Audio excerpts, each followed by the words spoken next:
This is the Affluent Entrepreneur Show for entrepreneurs that want to operate at a high level and achieve financial liberation. I'm your host, Mel Abraham, and I'll be sharing with you what it takes to create success beyond wealth so you can have a richer, more fulfilling lifestyle. In this show, you'll learn how business and money intersect so you can scale your business, scale your money, and scale your life while creating a deeper impact and living with complete freedom. Because that's what it really means to be an affluent entrepreneur.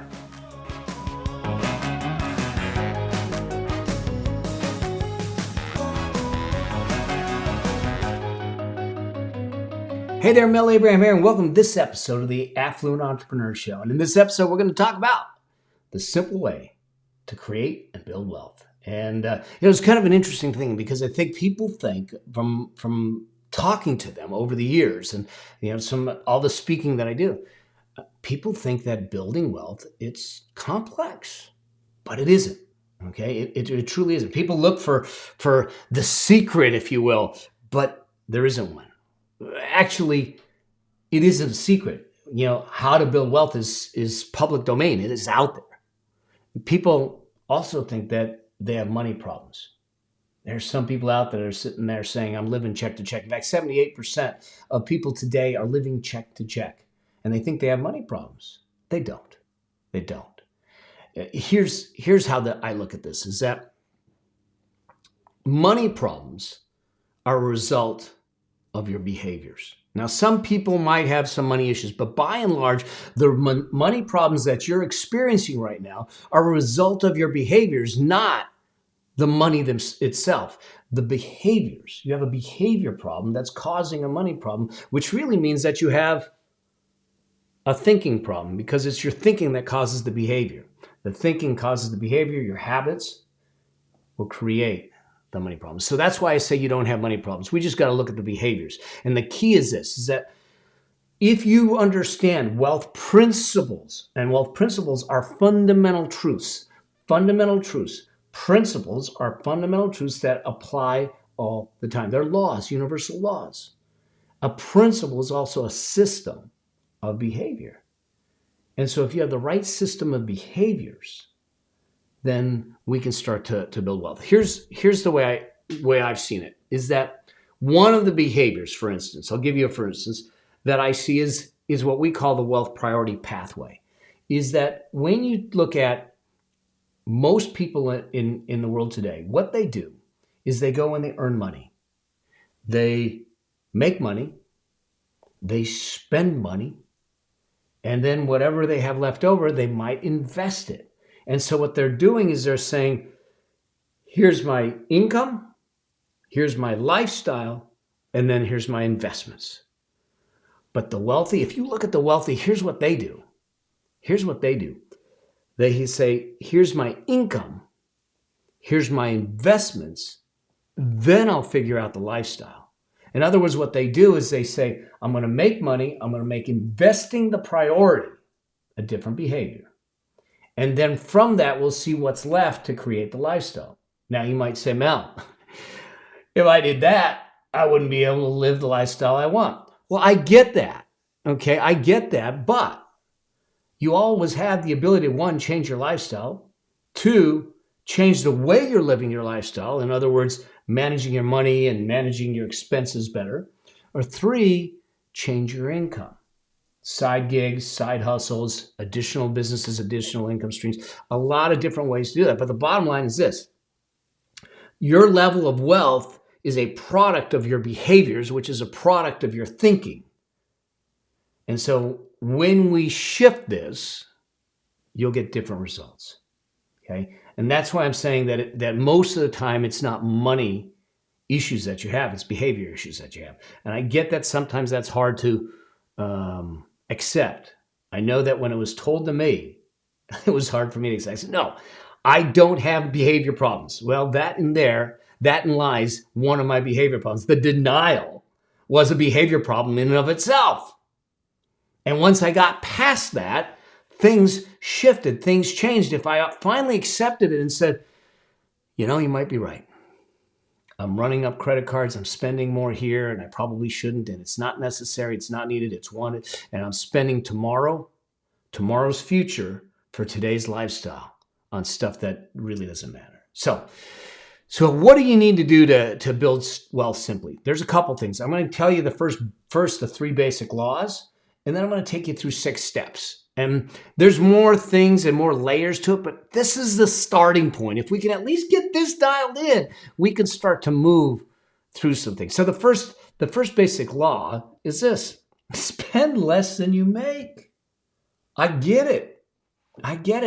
We want to have the nice things. We want to do the fun things. We want to do that.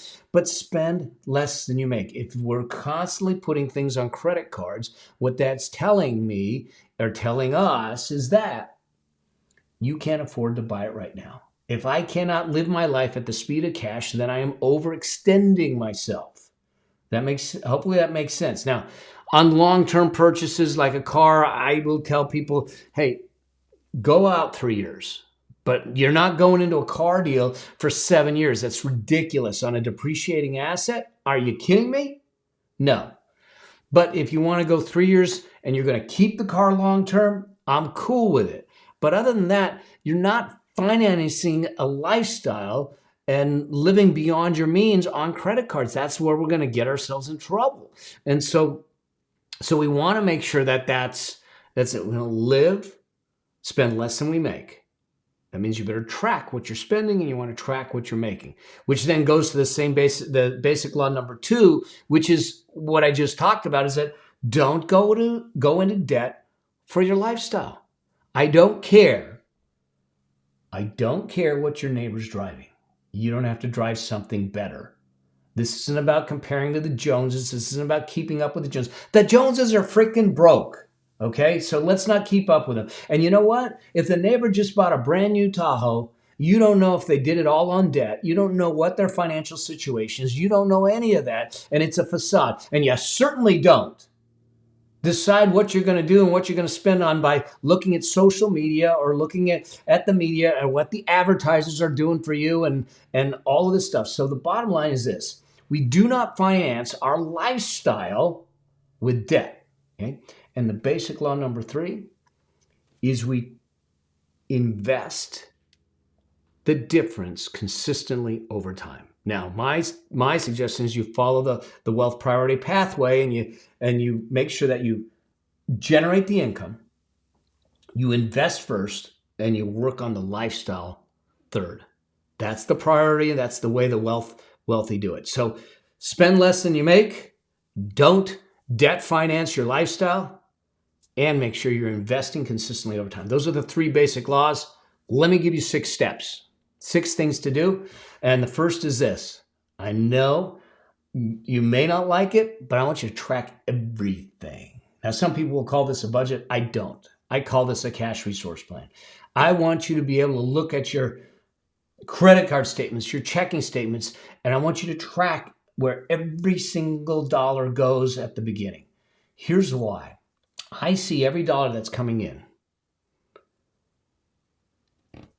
as a worker, as a foot soldier that's going to go to work for you. And so what happens is that I want to make sure that foot soldier knows exactly what I want them to do. In other words, I want to give them an assignment. And that's what budgeting does. When we turn around and look at it and say $10 is going to here and $100 is going to there, we're giving it an assignment. Think about it this way. If you have a business and you hire like 10 employees, and you give none of the 10 a job description, and you give none of the 10 tasks, and you give none of the 10 goals, and you give none of the 10 outcomes, and you give none of the 10 any strategies or tactics to use, how effective do you think they're going to be at achieving the goals that you want? Yeah, not at all. So it's the same thing with your money. The money is coming in. They are your employees. They will work for you 7 days a week, 365 days a year, 24 hours a day, if you tell them what to do.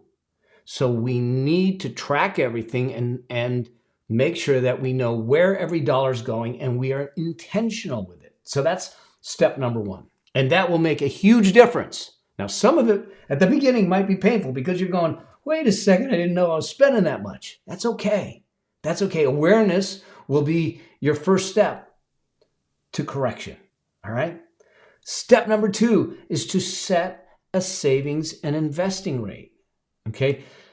It's fine if you know where everything's going, but let's set a percentage to go into a savings account for future investing. In other words, it might be at the very beginning, it might be just a couple of percentage points because that's all you can afford until you fix the lifestyle and the overspending. Maybe not.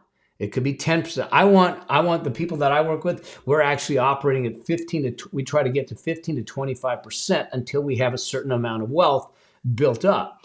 Where that we set an existing rate that automatically 5%, 10%, 15% is going into a savings account. And we set that. Now, if you're looking at it and saying, Mel, I can't afford to do that. I get it.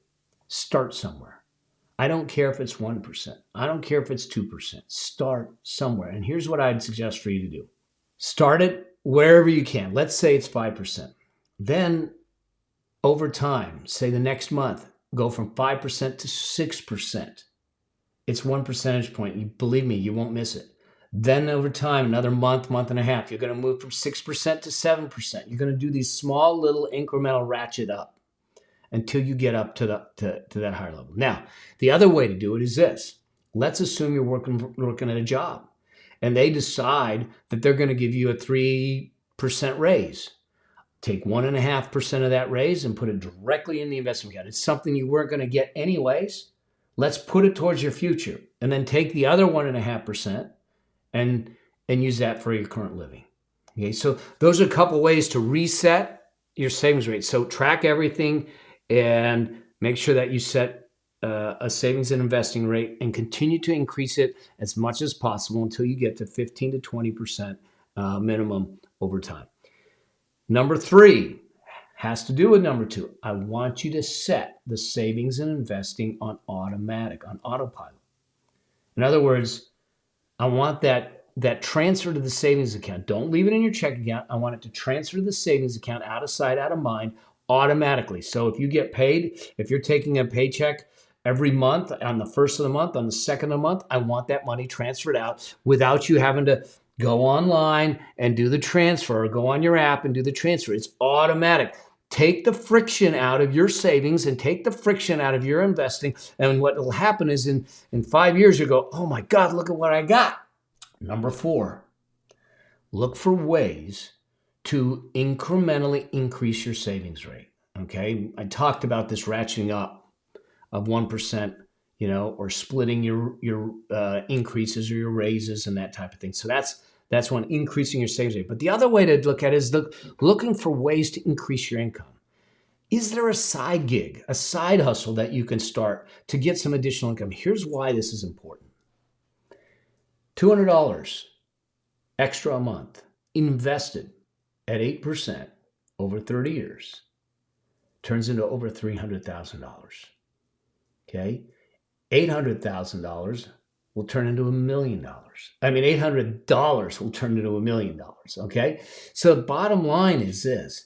It's not going to take a lot to make a lot over time if you start. So if I could get a side hustle that could bring in $200 to $500 a month, $800 a month, and I move that directly into the savings, I'm going to incrementally increase my wealth dramatically over time. So number 4 is incrementally increase your savings rate, and at the same time, part of that is finding a way to increase your income. Step 5, do not abdicate your financial ship to someone. This is huge. It's too often I hear people say, well, I got a financial advisor for this. I've got a CPA for this. I've got an attorney for this. Here's the deal. You are the captain of your ship. Stay the captain of your ship. Do not give it up to them. They are your advisors. They are to be to your right and your left. They are your deckhands. They are your navigators. But you are the one with the hands on the wheel of the ship. You are the one that's controlling the ship. Do not relegate or abdicate to them and give them all the power. It's you. They are there to serve you, serve your dream, serve your financial future. They are there to inform you and educate you. If they're not willing to take the time to inform you and educate you, they're the wrong individuals in your life. Get rid of them. I know that's strong to say, but your financial future depends on it. So it's important. I'm not expecting you to be some financial guru and go through all the testing and certifications, but I expect you to understand what they're doing and for you to be the decision maker based on what you want, not to allow them, not to give it to them and say, they've taken care of it. No, check the pulse on the patient. Make sure that the patient is alive and thriving. Make sure you know what they're doing and what investments are working, when they're working, how they're working. Do not abdicate it to anyone else. And number 6, play the long game. Okay, wealth building is a long game. Okay, this isn't about hitting it out of the park. Now you might hit it out of the park once, but it's those that are trying to hit home runs all the time that will make it and lose it quickly. So I want you to play the long game.